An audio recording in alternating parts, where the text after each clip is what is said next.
Salam Bapak Ibu, kembali bersama saya Pendeta Julkarnain Siagian. Mari kita renungkan firman Tuhan, kita berdoa. Ya Tuhan, yang kami sembah dalam Yesus, kiranya dalam anugerah-Mu, itulah yang menolong kami dalam mendengarkan firman-Mu. Di dalam nama Anak-Mu Yesus kami berdoa dan bersyukur. Amin. Firman Tuhan untuk kita semua pada hari ini dari kitab Matius pasal 25 ayat 31 sampai 46. Demikian firman Tuhan. Apabila Anak Manusia datang dalam kemuliaannya dan semua malaikat bersama-sama dengan Dia, maka Ia akan bersemayam di atas tahta kemuliaannya. Lalu semua bangsa akan dikumpulkan di hadapannya dan Ia akan memisahkan mereka seorang daripada seorang, sama seperti gembala memisahkan domba dari kambing. Dan Ia akan menempatkan domba-domba di sebelah kanannya dan kambing-kambing di sebelah kirinya. Dan raja itu akan berkata kepada mereka yang di sebelah kanannya, "Mari, hai kamu yang diberkati oleh Bapakku, terimalah kerajaan yang telah disediakan bagimu sejak dunia dijadikan. Sebab ketika aku lapar, kamu memberi aku makan. Ketika aku haus, kamu memberi aku minum. Ketika aku seorang asing, kamu memberi aku tumpangan. Ketika aku telanjang, kamu memberi aku pakaian. Ketika aku sakit, kamu melawat aku. Ketika aku di dalam penjara, kamu mengunjungi aku."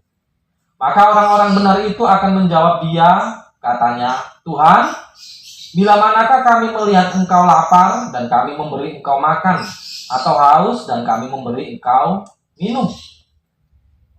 Bila manakah kami melihat Engkau sebagai orang asing dan kami memberi Engkau tumpangan, atau telanjang dan kami memberi Engkau pakaian? Bila manakah kami melihat Engkau sakit atau dalam penjara dan kami mengunjungi Engkau?" Dan raja itu akan menjawab mereka, "Aku berkata kepadamu, sesungguhnya segala sesuatu yang kamu lakukan untuk salah seorang dari saudaraku yang paling hina ini, kamu telah melakukannya untuk aku." Dan Ia akan berkata juga kepada mereka yang di sebelah kirinya, "Nyala dari hadapanku, hai kamu orang-orang terkutuk, nyala ke dalam api yang kekal, yang telah sedia untuk iblis dan malaikat-malaikatnya. Sebab ketika aku lapar, kamu tidak memberi aku makan. Ketika aku haus, kamu tidak memberi aku minum. Ketika aku seorang asing, kamu tidak memberi aku tumpangan. Ketika aku telanjang, kamu tidak memberi aku pakaian. Ketika aku sakit dan dalam penjara, kamu tidak melawat aku." Lalu mereka pun akan menjawab Dia, katanya, "Tuhan, bila manakah kami melihat Engkau lapar atau haus atau sebagai orang asing atau telanjang atau sakit atau dalam penjara dan kami tidak melayani Engkau?" Maka Ia akan menjawab mereka, "Aku berkata kepadamu, sesungguhnya segala sesuatu yang tidak kamu lakukan untuk salah seorang dari yang paling hina ini, kamu tidak melakukannya juga untuk aku. Dan mereka ini akan masuk ke tempat siksaan yang kekal, tapi orang benar ke dalam hidup yang kekal." Amin. Bapak, Ibu, dan saudara-saudari yang saya kasih dalam Yesus Kristus, tema kita yaitu penghakiman terakhir. Nah, Bapak, Ibu, dan saudara-saudari, bagaimana nasib umat manusia nanti di akhir zaman? Mungkin hal ini tidak menarik oleh banyak orang. Ya, mungkin oleh karena dia masih muda atau dia saat ini sehat-sehat. Tapi perlu kita ketahui, kita tidak dapat menghindari akhir zaman. Kita tidak dapat menghindari penghakiman terakhir. Karena itu nanti semua umat manusia akan dihakimi pada waktunya nanti. Nah, Bapak, Ibu, dan saudari, sebab semua umat manusia akan menghadapi suatu peristiwa, yaitu kematian. Itu artinya semua orang akan mati, akan memasuki babak baru. Berarti tidak ada kekekalan di dunia ini. Sehingga artinya bahwa kita semua akan mati dan kita akan menghadapi penghakiman terakhir. Nah, Bapak, Ibu, dan saudara-saudari, memang kabar tentang penghakiman terakhir ini sangat menakutkan, sangat mengerikan bagi orang-orang yang hidupnya tidak benar. Tetapi bagi orang-orang yang benar di hadapan Allah, kabar penghakiman itu adalah suatu penghiburan bagi orang-orang yang benar di hadapan Allah. Oleh karena apa? Oleh karena dalam iman percayanya, dalam ketaatannya yang setia, senantiasa melakukan kasih nyata dalam kehidupannya. Ya, sekalipun tidak bernilai di hadapan banyak orang, tapi dalam imannya dia mengetahui bahwa itu sungguh berharga bagi Tuhan. Nah, Bapak, Ibu, dan saudari, apa yang Yesus maksudkan dalam pengajaran doktrin tentang penghakiman terakhir dalam perikop ini? Sehingga orang-orang yang benar di hadapan Allah menerima kerajaan dari sang raja itu. Mari Bapak Ibu kita renungkan, supaya kita tidak menjadi keliru, supaya kita diingatkan oleh firman-Nya pada hari ini, sehingga kita boleh menyadari bahwa yang hidup ini tidaklah selamanya di dunia, tapi kita haruslah memasuki babak baru. Dan kita harus melewati suatu penghakiman terakhir nantinya. Bapak, Ibu, dan saudari, sebelum kita masuk kepada perikop ini, yaitu ayat 31 dan 32, kita perlu ketahui bahwa sebelumnya Yesus sudah menerangkan, sudah menjelaskan dengan jelas bagaimana tentang akhir zaman. Yaitu merujuk kepada pertanyaan para murid. Apa tanda ketika Anak Manusia itu datang? Apa menjadi tanda ketika akhir zaman itu tiba? Lalu merujuk kepada pertanyaan itu, maka Yesus dalam perikop ini menyimpulkan pengajarannya, yaitu tentang penghakiman terakhir. Nah, Bapak, Ibu, dan saudara-saudari, bahwa dalam nubuatan Yesus, di sini Yesus tidak menonjolkan sisi kemanusiaannya. Tetapi di sini dalam nubuatannya bagaimana Anak Manusia itu adalah duduk di tahtanya. Itu artinya bahwa sisi kealahannya lah yang diperlihatkan. Sehingga bagaimana para malaikat ketika itu bersama Yesus, sang Anak Manusia itu, yaitu sang Raja yang dinubuatkan oleh Yesus ketika itu. Nah, Bapak, Ibu, dan saudari, sang Raja itu akan menghakimi semua umat manusia, sehingga bagaimana dikumpulkan bangsa-bangsa tanpa terkecuali dan diperhadapkan kepada Raja dan akan menerima suatu penghakiman. Sehingga dalam penghakiman terakhir itu akan dipisahkan seorang dari seorang. Sehingga dalam menjelaskan ini supaya mudah dimengerti, Yesus memakai suatu perumpamaan, yaitu mengembalakan domba.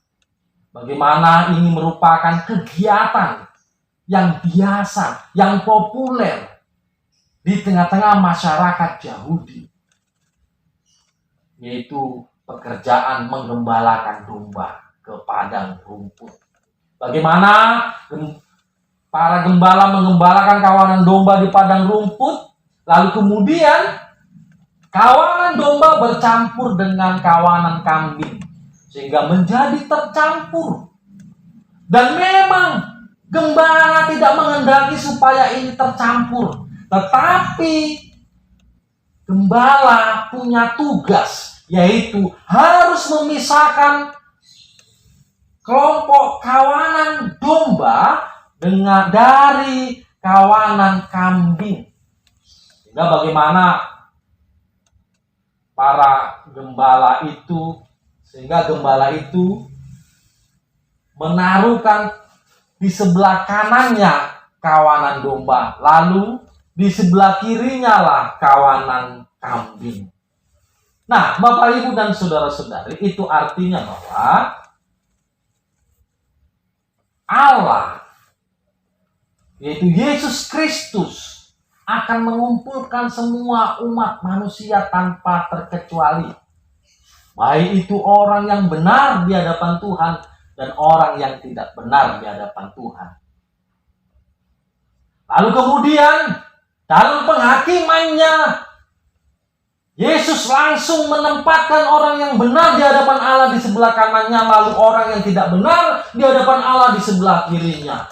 Kemudian Yesus sang Raja itu mengatakan kepada kelompok yang di sebelah kanannya, mari terimalah kerajaan yang telah disediakan kepadamu sejak dunia ini dijadikan.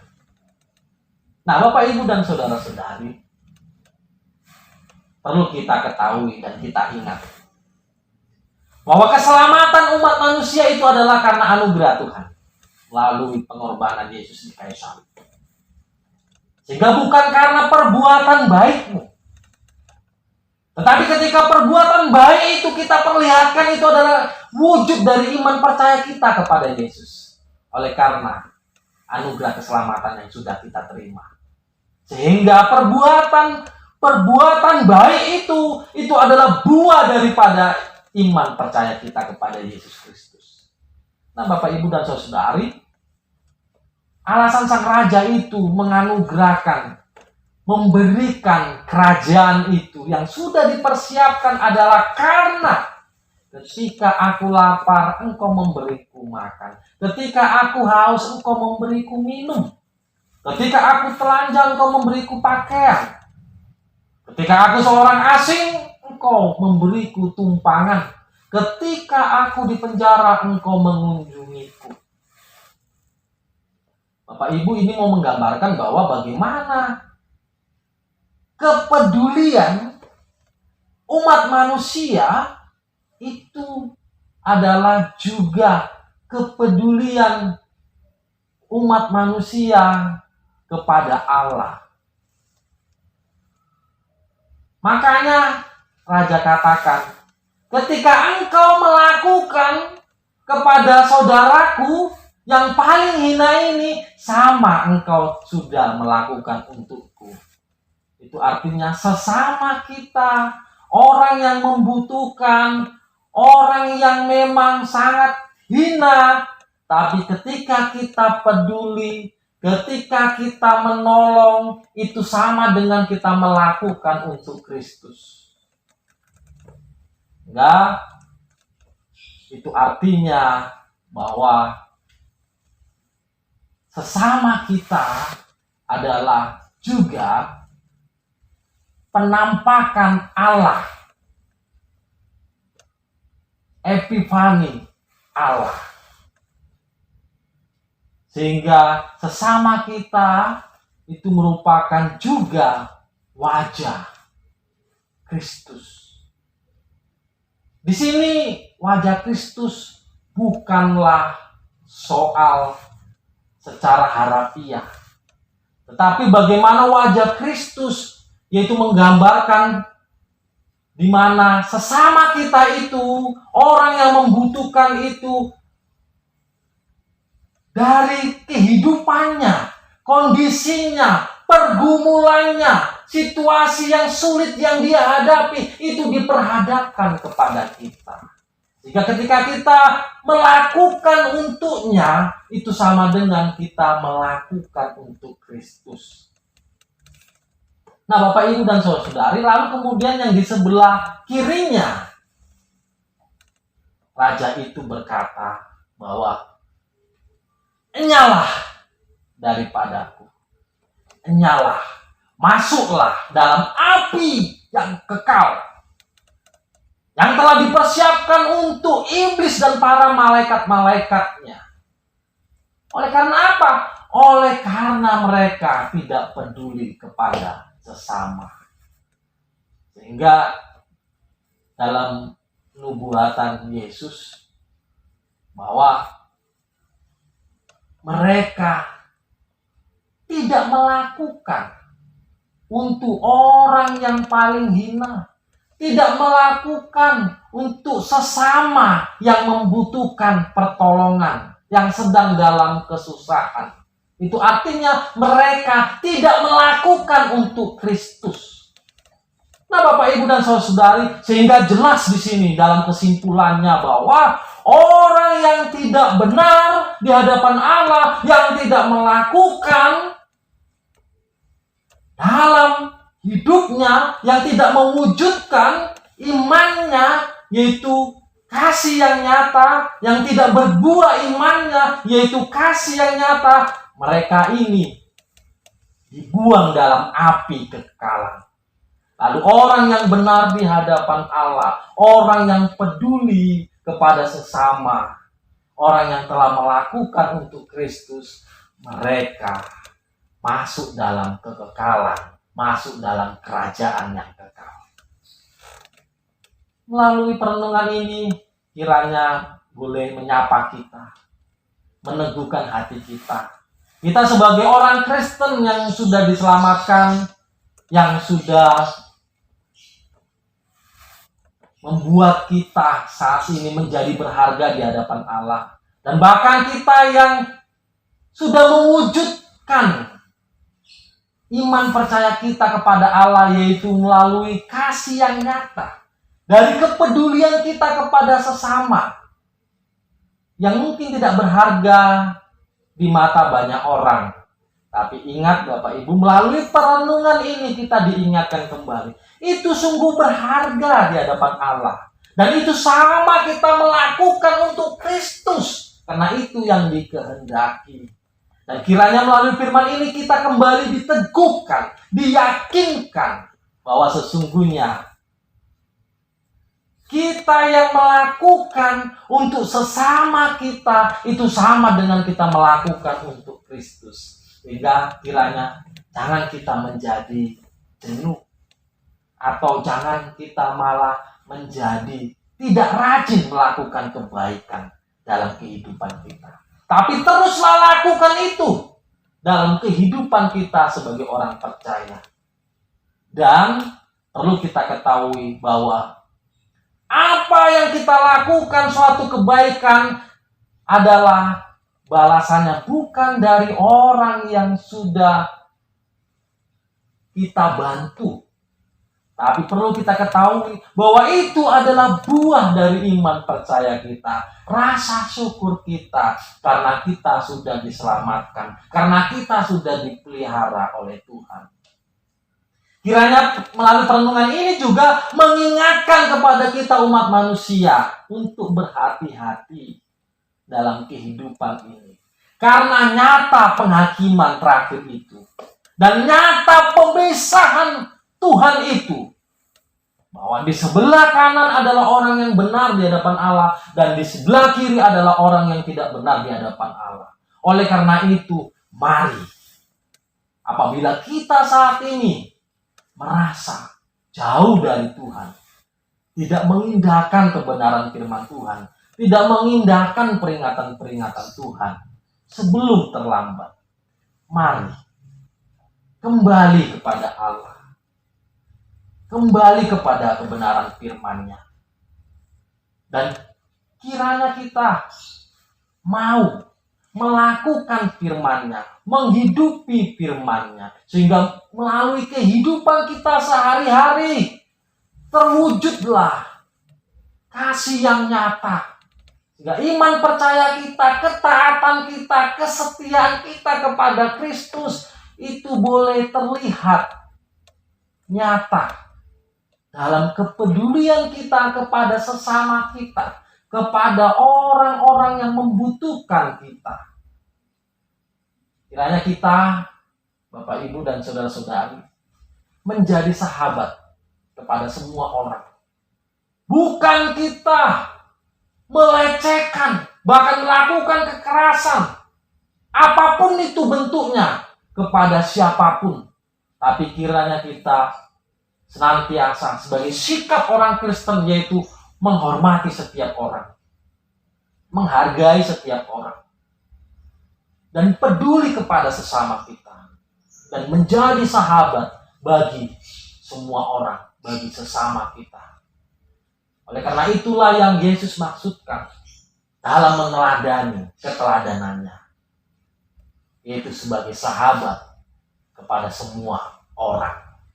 Gak kiranya melalui perenungan ini kita terhibur, kita semakin teguh, semakin luar biasa di dalam melakukan kebenaran firman Tuhan, yaitu peduli kepada sesama. Sehingga kiranya iman percaya kita semakin yakin bahwa penghakiman terakhir itulah menjadi sukacita bagi kita, bahwa kita adalah kelompok orang-orang yang benar yang akan memperoleh kerajaan yang sudah Tuhan persiapkan. Amin. Tuhan memberkati. Mari kita berdoa. Terima kasih ya Tuhan, kiranya Engkaulah yang memberkati firman-Mu. Kiranya melalui perenungan ini, bahwa penghakiman terakhir itu nyata, yang sudah disampaikan oleh Yesus dalam pengajaran doktrin di antara murid-muridnya.